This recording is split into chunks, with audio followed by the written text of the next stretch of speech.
we as Christians tend to gravitate towards the content that we want to hear instead of the content that we need to hear. We're always going through things, coming out of things and going into new things. And something that I've had to take a look at in my own life recently is the content that I tend to gravitate towards. I've noticed that I've been really gravitating towards positive encouragement, Christian encouragement, and that's great. That's obviously what we all want and what we all need, right? Encouragement daily to get through each and every day. Some days more than others. But I've noticed lately that, man, I'm really gravitating towards this kind of content, and I can see that so many others are, because I look at the views and I see 20,000 views, 30,000 views, 100,000 views, and I know I'm not alone. A lot of people, a lot of Christians are gravitating towards this content, and that's understandable and great. But however, something that has been on my mind is we get so caught up in the destination that we want to skip the entire process. And what we end up doing is cherry picking certain scriptures and skipping over the entire passage. One of the most well-known scriptures that Christians love is Jeremiah 29 verse 11. For I know the plans I have for you, says the Lord. Plans that are good and not disaster, to give you a future and a hope. We all love that scripture. Obvious reasons. Because we want, God to have good plans for our lives and not disaster, right? We all want a future and a hope, and we know we have that in Christ. However, you rarely hear people focus on the verse before it or the entire 10 verses before Jeremiah 29:11. In the verse right before that one, it says in verse 10 that, there's going to be a 70-year exile in Babylon before God does all these wonderful things that he has promised them. And when you read from Jeremiah 29:1, you see that in verses 4, 5, 6, 7, 8, that God is telling them through Jeremiah to build homes, make plans to stay, have children, grandchildren, and don't dwindle away. Make plans to stay. That really stood out to me this morning as I was reading that. Make plans to stay. They're going into exile for 70 years in Babylon, and God tells them to make plans to stay. What I got out of that this morning, because when we read the Bible over and over, you're always going to learn something new. You're always going to get something new. The Holy Spirit's always going to teach you something new. What I got out of it this morning was that the spiritual, I guess you could say, exile that we're not obviously exiled, but like we can take the scripture and, relate it to our lives, and whatever we are going through, whatever season we're in, that we feel stuck in, that we feel trapped in, and we want God to deliver us from, God is telling us to embrace that. While we're going through that, embrace it. Make plans to stay. It kind of reminded me of like when you go somewhere, you move somewhere, but you're not really happy, and you never unpack. You haven't really accepted. You haven't really embraced it. You got one foot in and one foot out. But God wants us to embrace where we're at the moment and trust that he has a plan and a purpose for all of it. Now, obviously, we don't got 70 years. In 70 years, I'll be long gone. If I'm not, I'll be 112 years old, and I'm sure I will not be feeling very well at 112 years old. So we don't got 70 years. That was then, and this is now. But we've all got our process. We've all got our journey that we're going through. And I feel like we as Christians, we tend to cherry pick and skip over entire passages and just get to what we want to hear, and we miss the point. We want to skip the entire process and get right to the destination. We don't make any plans to stay in the situation or the circumstance that we're in at the moment. And we tend to gravitate towards content that tells us, oh, your season of waiting is over. The ones I really like when I'm scrolling through YouTube is, it makes me laugh, the titles. Because as a content creator, you learn a lot about titles, on YouTube. And it cracks me up, some of these titles I see, something like, if you're seeing this today, and it'll give like the date, then it's meant. You need to watch this, and you look at it, and it's been uploaded like 4 hours ago.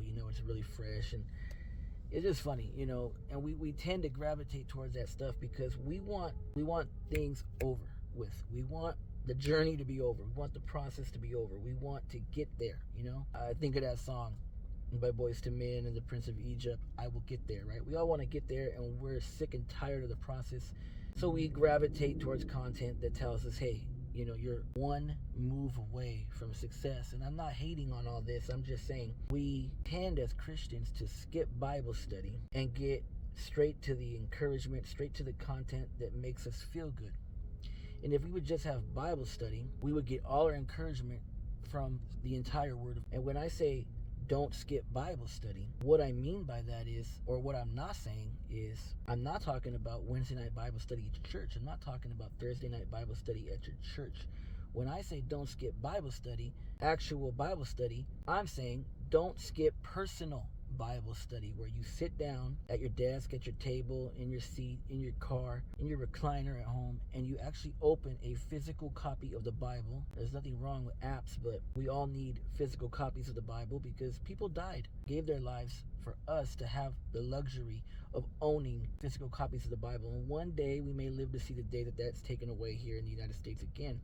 And what do you think is the first thing to go? The Bible apps, because they can just press a button and delete everything. But they're gonna have to come for your Bible. And I'll just say this right here: nobody's taking my Bible from me without a fight. You will have to kill me. I'm not just gonna hand over my Bible if I live to see those days. Just throwing that out there. But we all need to have physical copies of Bible. So when I say don't skip Bible study, I mean don't skip personal Bible study.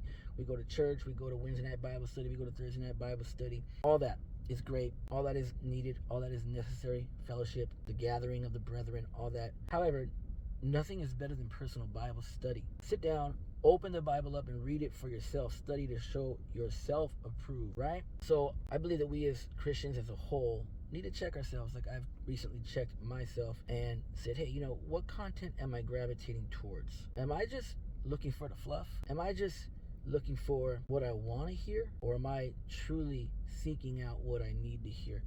And there are great, Bible teachers that you can find on YouTube and all that who go in depth and don't give just fluff. I don't personally listen to many of them. I tend to listen to, Charles Stanley, and he's gone home to be with the Lord. But I mean, my favorite preacher is my dad. So, I listen to old cassette tapes of him from the 90s. I listen to my mom. She does her videos on here. I listen to Charles Stanley. I read his devotionals every day. But at the end of the day, we need to find content creators who are giving substance over fluff. I tend to see that Christian content has gone in it's either like, not all, I'm just saying what I notice. It's either like strictly encouragement, not much substance, or it's like Christian gossip reaction channels where it just causes division in the comment section. And how is that edifying? We need to get back to good old-fashioned Bible study, even though that's considered to be boring, but it's not to people like me. That's what my channel's all about, Bible study. 2026 is a year that now that I'm taking it in a different direction. I'm doing stuff like this. All of my videos are relatable, but I'm starting to move away from sitting behind the desk in my room. I'm not gonna stop doing that, but I'm adding all this in, just in my car, on my recliner, just off the top of my head, no notes, no preparation, just it's lunchtime, go to my car, press record, minimal editing, bada bing, bada boom, that's what I'm going to do a lot more of this year in 2026. We need to get back to good old-fashioned Bible study. The Bible is not boring. Bible study is not boring. Christians should never say that. The world, of course, they're going to view it as boring. What do you expect? That I'm not talking to them necessarily in this. I'm talking to Christians. We need to get back to good old-fashioned Bible study, personal Bible study. Of course, listen to your Christian content creators that you enjoy, but we need to do an inventory, because I work in inventory. We need to do an inventory on the Christian content that we're listening to, because not all of it is in depth. Not all of it gives gives a lot of substance, and I'm all about substance. I want to be told what I need to hear, not what I want to hear, and that's a trap that we can all fall into easily. So I've had to recently check myself on that. So let's not cherry pick the Word of God. Let's not pick out scriptures like I used in this one, Jeremiah 29:11, and just focus on that. Let's read the whole thing and understand that there's a process in life. We all have a process that we have to go through. Let's embrace the process. Let's not try to skip over the process and get straight to the destination. We're all guilty of it, but let's check ourselves on that daily. Let's embrace the process, like Jeremiah 29 in the prior verses to verse 11. What is he telling the people? To build homes and make plans to stay, have children, grandchildren, and multiply and don't dwindle away. So what I got out of that this morning was, whatever season you're going through, don't try to rush it. If it's not a great season, don't try to rush it. Embrace the process. Learn the lesson through the process. And when you come out on the other end, you'll come out better for it. And that's another thing. How we wait matters. And how we wait determines how long we wait. We wait so long because we wait wrong. I didn't mean to rhyme, but I did. We wait so long because while we wait wrong. So let's wait differently. Let's wait on God differently. Let's learn the lesson. Let's embrace the lesson. We're not perfect, but let's stop grumbling so much, stop complaining so much, stop whining. And I'm talking to myself, so don't get offended. I'm just sharing this for anybody who can relate to it. I'm talking to myself, so don't get all pissed off at me. I'm not pointing my finger at you. I'm pointing my finger at me. Let's stop complaining. Let's stop whining and crying about things. We're not perfect. We're going to have those days. We're going to have those moments, but let's snap out of it quicker and quicker and quicker each time, and let's embrace the process, trust the process, trust God. And while we wait, let's wait differently. Okay, and if you're wondering why I'm all bundled up, you see the sun is shining bright here in Cypress, California, but it's a lot colder in the warehouse. And when I came in this morning, it was a lot colder than it is right now. So yeah, the sun is shining bright, but the warehouse is chilly. It's still chilly. It's weird, but I like to be bundled up. So yeah, you see the sun is shining bright, but it's chilly still in the warehouse. But I probably will take off the beanie. I'm gonna go back from lunch right now. I got this for Christmas from my mom. It says faith on it. I got another one back there that says Jesus. And yes, I do wear both into work because that's just how I roll. So God bless and have a great rest of your day.